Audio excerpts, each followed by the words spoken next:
Ku izina ry'Imana Data na Mwana na Roho Mutagatifu, amina. Isengesho ryo gusenya ukwiyegurira sekibi no gusesa ibihango.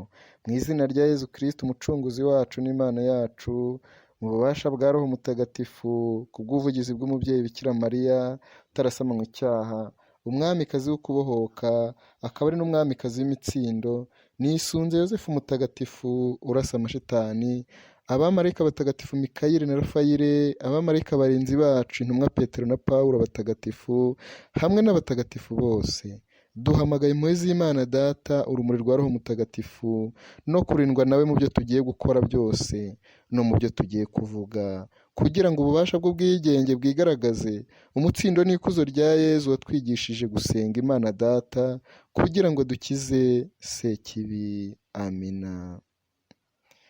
Matayo 6:13. Mbibutsa ko iri sengesho narisomye mu gitabo cyo kubohoka ku ngoyi za sekibi no gukiza indwara z'amashitani. Yezu Kristo ni muzima kandi arakiza. Nimugire amahoro. Ku izina ry'Imana Data na Mwana na Roho Mutagatifu, amina. Isengesho ryo gusenya ukwiyegurira sekibi no gusesa ibihango. Mu izina rya Yezu Kristo umucunguzi wacu n'Imana yacu, mu bubasha bwa Roho Mutagatifu, ku bw'ubuvugizi bw'umubyeyi Bikira Mariya utarasamanywe icyaha, umwamikazi w'ukubohoka, akaba ari n'umwamikazi w'imitsindo, nisunze Yosefu Mutagatifu urasa amashitani, abamarayika batagatifu Mikayeli na Rafayeli, abamarayika barinzi bacu intumwa Petero na Pawulo batagatifu, hamwe n'abatagatifu bose, duhamagaye impuhwe z'Imana Data, urumuri rwa Roho Mutagatifu, no kurindwa nawe mu byo tugiye gukora byose no mu byo tugiye kuvuga, kugira ngo ububasha bw'ubwigenge bwigaragaze, umutsindo n'ikuzo rya Yezu watwigishije gusenga Imana Data, kugira ngo dukize sekibi. Amina.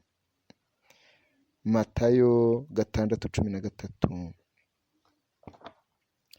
Mbibutsa ko iri sengesho narisomye mu gitabo cyo kubohoka ku ngoyi za sekibi no gukiza indwara z'amashitani.